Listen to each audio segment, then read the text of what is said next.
Welcome, welcome, welcome. It's Speedify Office Hours. I'm Alex. This is Brian. Hello. Hey, Brian. How are you? Good. How are you? Good. Where are you, actually? I'm in Wisconsin right now, and I'm looking very large, so I'm going to try to adjust my size here. Lean in. try to match sizes. Oh, man. All right, there we go. Pretty close. All right, so what do we have to talk about this week? Obviously, whatever you guys want to hear about. So we are live, so if you guys post comments underneath, we will see them and answer. Two other things. One, there's a new Speedify 14.3 out.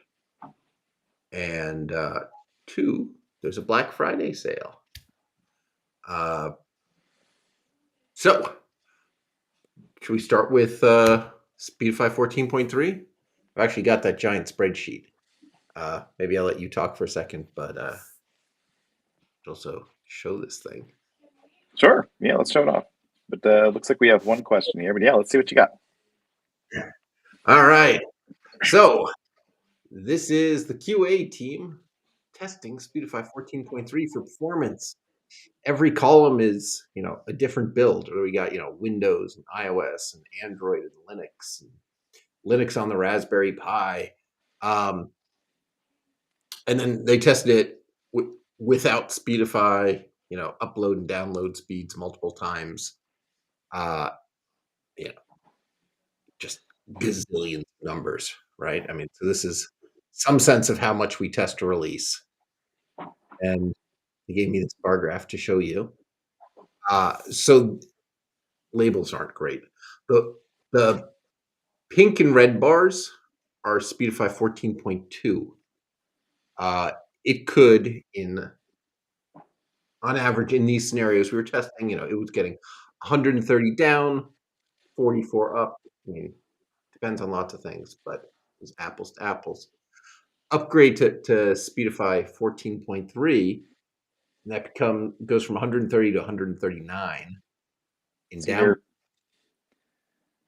your video is covering the important bit of the graph. Oh yeah, my video is covering the important bit of the graph. I don't know how to move it. Yeah, shit. Maybe just That's scroll what I down. can do. There There we go. you Perfect. go. Good. Yeah. So there you go. So the top bars are Speedify 14.3. It is 9% faster. A little less in downloads, quite a bit more in uploads. But it is a serious speed improvement. So, let's go back to. Yeah. How do you guys do that, Brian? How'd you do So it? it was a lot of profiling. So just sort of getting down and dirty with different profiling tools, and really identifying the breaking point and working through it. And so yeah, I think in that sort of general case, we saw that sort of speed up. But in some of the corner cases where I know we have some customers operating, we made some things 5 times faster and some things 10 times faster. So I think there's going to be some users doing corner case things that all of a sudden it's fantastic. So yeah, we got a question here. My suspicion is a lot of people using Raspberry Pis and a lot of people doing BitTorrent are going to see those kind of speed ups. But we have a question from Carl. Been having to reconnect to fastest server a lot lately in Denver servers. Things slowed down, then reconnect, and everything seems to work well. Yeah. So what, Carl? Yeah, if you could tell us more about what sort of things you're doing through Speedify, just in general terms, probably be interested to know, and sort of how you're assessing that things are slowing down. What are you? Is that just a speed test, through the app or through speedtest.net? But yeah, if you can give us a bit more detail, and then I think if you can reproduce it, especially with the latest 14.3 release, if you haven't already, go ahead and send logs when it's slow, and that'll help us, kind of identify what exactly what's going on there. All right. Here comes a complicated question. Hey guys, can we get a huge speed boost out of exit node front running and poly exit nodes? Right. So having the way that the channel bonding works, we can't really take advantage of multiple exit nodes without kind of breaking how that works. Without either giving you multiple public IP addresses, and so then apps would get a little bit confused and a little bit weird because your IP keeps changing. It gets a little tricky. Banking apps hate that. Yeah, well, I mean, and honestly, all sorts of things will hate it. I mean, even your web calls and stuff. I mean, if your IP changes every time it makes a new socket, it's not going to like that either. So, yeah, that's a tricky one. But I mean, I think let's keep working to sort of to the core of your issue. So, yeah, thought I about think it a that's bunch, and honestly, it's just terror how the selected node, how often the selected node does not work out. It's nobody's fault either, but obviously it can work. Also, the manner in which the HTTP flows A to Z and back can be front ramp in many cases, allowing intermediate nodes to obtain the full request, perhaps jumbo packet. I'm not sure. HTTP flows A to Z and back. Yeah, not sure what you mean there, but as far as like the exit node not working out for you, yeah, I mean, if you can tell me which location you're connecting through, and where you're connecting from. I mean, how far is that jump? And I guess, yeah, what are you seeing when it's not working out for you? Um, yeah, I mean, so you, yeah, one more comment from Lutterick here, that the exit nodes have super fast internode speeds. Yes, I mean it's if you're connecting somewhere in Europe, our nodes are probably, at a minimum a gigabit, and they're probably more like 4 to 6 gigabits per second in each direction. So the exit nodes should be fast. I'm not sure, I guess, what you mean that the selected exit node's not working out. Um, so yeah, if you can tell me more about what you mean that it's not working out, let me know. Yeah, and if you haven't yet, certainly update to 14.3. All right. Carl says home redundant connections on OpenWRT, smooth WAN, usually 3 to 4 of us on video calls, things grind to a halt. Reconnect fastest server. All calls start working well. Yeah, so And Carl is he's still on still on 14.1. 4.1. Yeah, exactly. You should move to 14.3.1. Yeah, Yeah. Let's start there, Carl. Yeah, there's a new release this week or maybe Friday, depending on your platform. yeah, Yeah, you want that. There's speed improvements which might affect you, Carl. definitely, definitely. All right. Has a new release addressed the bypass random selection it picks up on? No. Um, he means the fact that when you visit web pages that have like little PayPal tracking widgets to track you as you move around, Speedify will say, "Hey, it looks like you're using PayPal. Do you want to bypass it?" As far as you're concerned, you didn't use PayPal. You did track. Right. Didn't do anything about that. Good or bad? Uh, Now this is very much focused on speed, and yeah, should help Carl.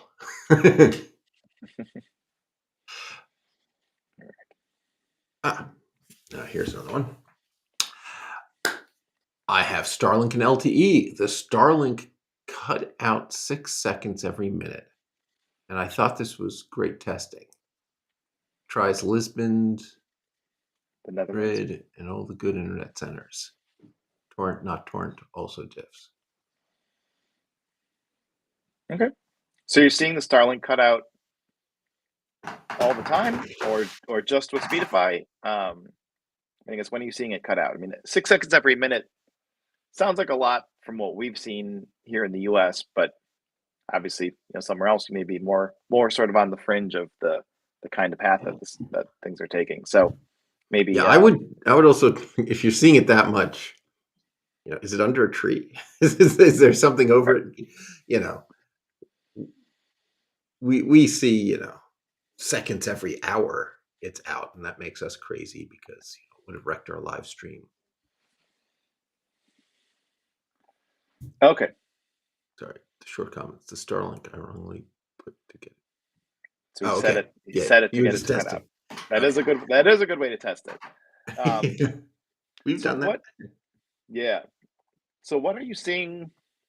I mean, I guess so far, Loderick, you've said that you see the exit nodes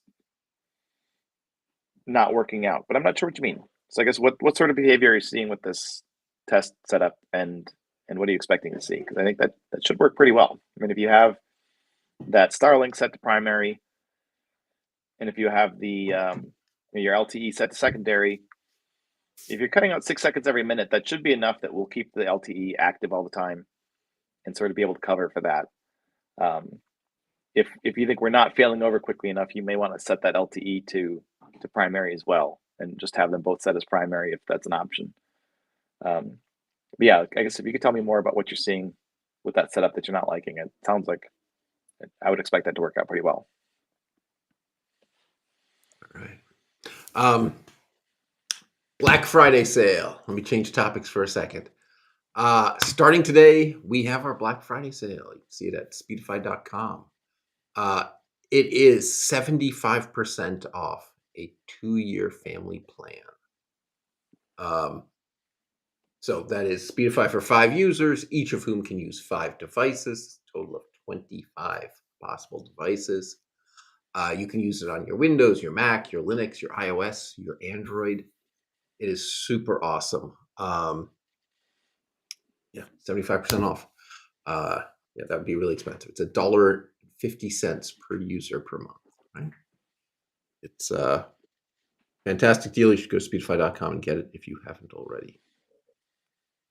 All right. So the LTE sometimes goes dead and randomizes which center seems fastest by having it respond at all. So yeah, if latency is kind of all over the place, um, you may see us connect to different data centers that are all kind of near you. Um, so if that's part of what's going on, I mean, if your latency over LTE is jumpy, and so sometimes we're connecting you to Milan, and sometimes we're connecting you to Amsterdam, and we're sort of jumping around from the nearest places. That can happen. The way we do a bunch of latency tests after we kind of narrow it down to a handful of cities that we think are near you based on your IP. We'll do latency tests to a bunch of servers around there, um, to decide which city's probably actually closest, and of those, which one has the most available capacity for you, and which one has the lowest latency for you. So that's when you And do that auto connect. if you're dropping any packets, Yeah. right? Yep. Especially if Yeah. it's random on your end, right? Because we'll send Exactly. some packets to the closest server, and if any of them don't come back, it's some further away server, we get them all back. Say, well, it's better to use the further away one. Right. Right. So yeah, that, and I mean you can get around that just by, if you're pretty sure you know what city should be best, you can skip that, connect the fastest server and just connect. I mean, if Milan is the best or Amsterdam's the best, you can just select that city, and we'll always just connect to that city. So if jumping around is part of the problem, um, yeah, Alex, I don't know if you have a chance to show server selection and how some of that stuff works, but should be pretty easy to kind of bring up that server list and just drill down to. Because you guys are actually streaming through this, right? Uh, Right. Yeah. So you don't have to change the so server. I Yeah. click and No, sorry. say servers, right? From Right. the menu, choose servers, and then you got defaults to fastest. But Yeah. if you're on a team and you got dedicated servers, they'd appear here. But for most people, just have a series of things here. And so if you know Right. you want to connect to New York, Yeah. You we can. really suggest, by the way, not ever picking an individual server unless something very special is going on. But picking which city you want to connect to, that makes sense because individual servers get busy, individual servers come and go. But New York will have servers in New York, right? So New York's close. Pick New York. That's fine. Yeah. Exactly. Right. So rural internet prepper had a question a couple minutes ago Oh, did I miss saying it? that in motion the Starlink cuts out in Speedify at random on your vehicles. So I guess my question is how fast are your vehicles going, and what I guess what sort of steps have you taken to kind of secure that antenna and stuff? I know it can work well, but yeah, here, I'll let Alex talk more. Starlink now has multiple dishes for sale. There's the $4.99 one for RVs, which is what we have here, which says now, and it didn't say it when I bought it. Now it says can only be used when you've stopped. And there's like a $1,200 one that can be used while you're driving. And of the people I know who use it while driving, I don't know of anyone who's actually bought that $1,200 one. So I assume you're on a regular one and just driving with it. But I'd be interested to know if you have that new one that is supposed to work while driving. Me too. Do you know which one UFD Tech? Do they have the regular one? They got some of their setup before the Last $1,200 year one they were on was a a thing, regular right? one. Yeah. Whether they changed gear this year, I'm actually not sure. So their setup is pretty secure in the back, right? I mean, I don't think there's much wobble in their setup. I mean, so Mhm. taking a big step back, I mean, UFD Tech, they're a team that drives from one end of the U.S. to the other, streaming the whole way across multiple cell connections and Starlink. So they use Are Speedify really for that, cool. and yeah, it's pretty neat thing. So it's like that, the cannonball race or whatever. So they're racing from one end of the country to the other. Um, but I don't. I mean, obviously the Starlink cuts out all the cellular connections cut out here and there, kind of as you'd expect. But I think their Starlink was pretty stable this year too, and I think yeah, I wonder if some of that is comes down to your antenna setup a little bit, or possibly just the sort of terrain you're driving through. Um, but certainly interested in hearing more about how you're driving around with Starlink and how that's going. Um, ooh, so Carl bought the expensive Starlink for InMotion. Nice. Ooh. Yeah, there you go. I bought the expensive Starlink for InMotion right before the plan changes. 10-mile-an-hour 10 speed mile an limit. hour. That's an oops, right? I guess that's in motion. I don't know. It's like a golf cart or something, right? No, I know UFD tech. It's working pretty well. So I'm curious how fast and how stable it's been if you've been able to test that, Carl. But yeah, it should work pretty well.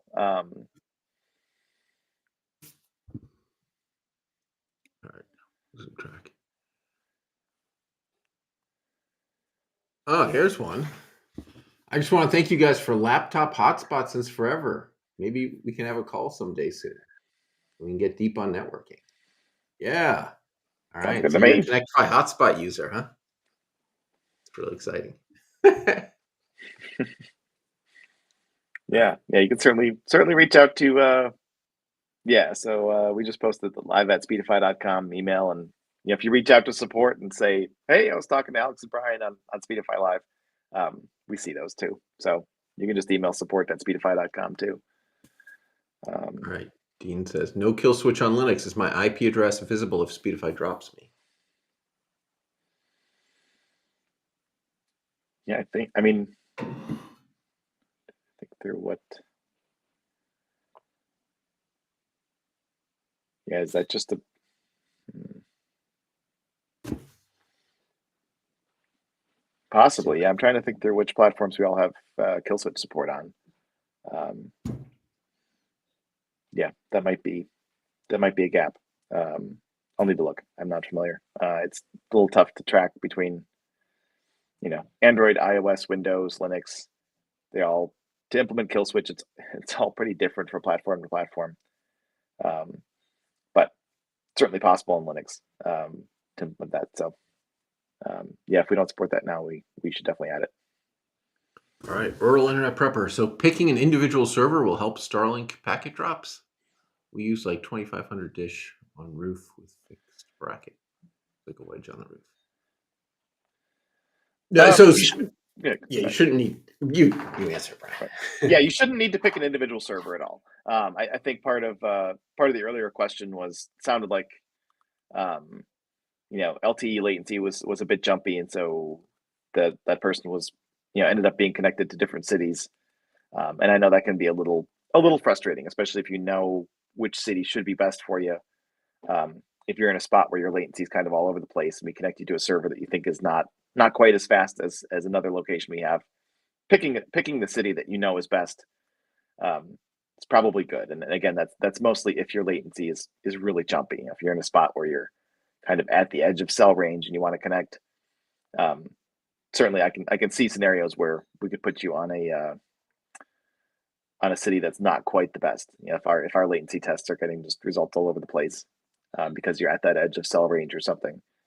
But you shouldn't have to pick an individual server. I mean, especially if you're on Starlink, that should be fine. Um, All right. Next question. With regard to jumbo packets and HTTP TCP front running, I mean, the remote web server shouldn't wait block for block. Instead, it should believe that it is a mission finished to send ASAP. That requires much buffering. Why don't you talk about this, Brian? Because we actually have some of sure. this. I mean, we Yeah. have. Yeah. So yeah, I mean the way Speedify is all built on our protocol, and so every packet that we send back and forth um, uses our own header. So we encapsulate all the packets that go around. And so we can actually identify which flow of traffic a particular packet is for. And so when it comes time to reorder and sort of reassemble those flows, um, we deliver everything per flow in order. Um, so yeah, I mean, if you're requesting a website and you're pulling assets from 18 different sources, we'll identify those as potentially 18 different flows if that's really what it is. If the browser is doing pipelining, it might be less than that, but it's really we'll identify those as individual flows and deliver that stuff in order as it comes. And so especially when we're under a little bit of packet loss, that can make a big difference as far as not holding up other flows that weren't affected by that drop packet. But also, we do support jumbo packets, right? Yep. Yep. Um, and we have a TCP proxy on the server. So, if the web server you're talking to doesn't support jumbo packets, we'll still have you send jumbo packets, up to us, and we'll break them up to the correct MTU for them. Yep. Um, and yeah, when the data you're downloading hits the server, we'll actually act the packet at that point before it's really gotten to you. So I think a lot of what you're thinking of here, we're actually already doing. That's not exactly, Yep. but yeah. So at the IP and the TCP level, we can do all sorts of smart things. But all the web traffic is encrypted now. We can't be a middleman that downloads the whole file for you and holds it. It's an encrypted conversation between your browser and the web server, and we can't listen in on that. So I think essentially we're doing all this stuff that can still be done without super creepy faking being a certificate authority. Yeah. um, unless you opt into priority mobile data. Oh, that's the 10-mile-an-hour limit. I guess so. Yeah. Yeah. Okay. Uh, they're trying to figure out what to charge, and I understand how tricky that can be, but it does seem like every 3 months there's a new pricing plan. It's Yeah. hard to keep up.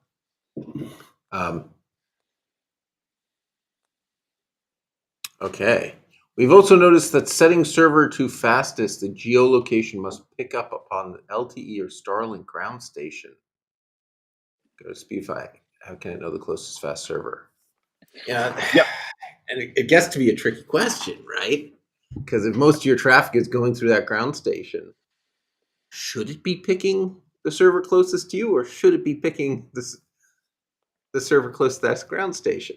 Uh, I'll let Brian take it from Yeah, there. it is tricky. And so, yeah, I mean, it's if you're somewhere in Europe and the ground station is coming out in London or something, certainly we'll look at GeoIP and say, oh, well, it's coming out in London. Um, that might yield kind of lower latency and maybe some better response times, loading web pages and things. But if it's putting you out of the country that you're in, that could be frustrating too. So it's a little bit tricky between picking the country you want to be coming out of or letting it pick by latency. There's I think there's pros and cons both ways.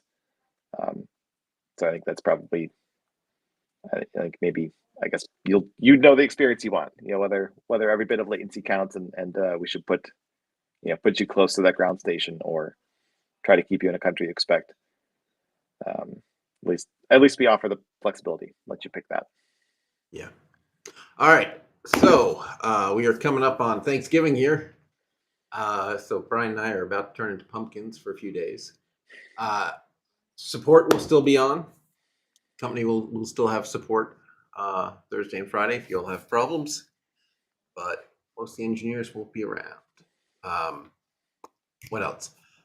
I mentioned it before, but since people are coming and going, happy Thanksgiving, Roy. Black Friday sale. It's on. Go to speedify.com right now. We got 2-year family plans, 75% off. is super awesome, right? So there's a family plan. So, 5 users at the same time, each user gets 5 devices. Get your spouse on, get your kids on, get your parents on. Uh, it's going to be fantastic. So that's an awful lot of devices for what turns out to be a very little amount of money spread over 2 years. Buy it if you haven't already. All right. No rural internet prepper. Thank you. Yeah. Thank you, everybody. This is great. I love these. We'll be back next week. Now we're off. I got to go move some furniture around because I got like 30 people showing up at my house. And it's going to be great.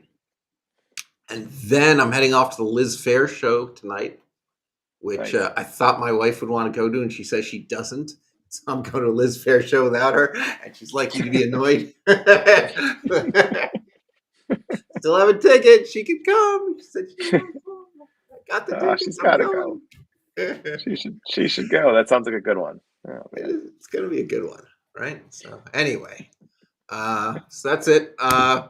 Thank you, everybody. Have a good holiday if you celebrate. Have a good time if you don't anyway. Bye, Brian. Thanks for calling in. See ya. Thanks, everybody. I'll see you all online. Bye-bye. All right. Bye.